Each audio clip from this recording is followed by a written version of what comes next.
JK Yadav Films present JK Yadav Films। ढोरी लागो यही सन ते नीचा हतो कैसन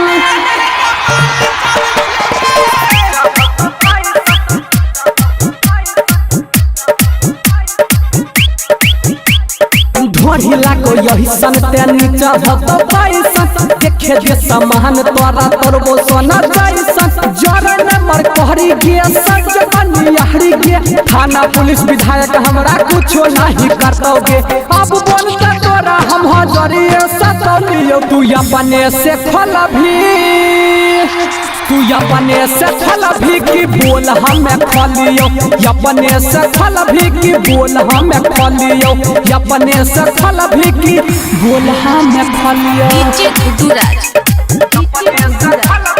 JK Yadav Films।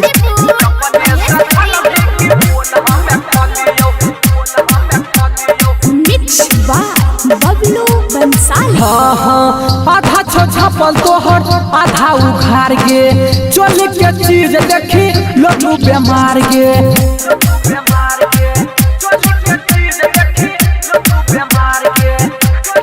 हाँ हाँ आधा छपल तोहर आधा उखाड़ गे चोली के चीज देखी लोग बीमार गे याद के तोहर जवानी के करियो तू अपने से खलभी तू अपने से खलभी की बोल हमें खलियो अपने से खलभी की बोल हमें खलियो अपने से खलभी की बोल हमें खलियो DJ Guduraj।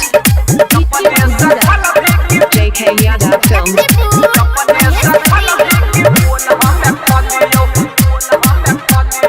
Singing by Sanjeev Yadav। हाँ हाँ नचा छिको मतु तो हिले छो बेसी गे कह छो संजीत यादव मालू छी देसी गे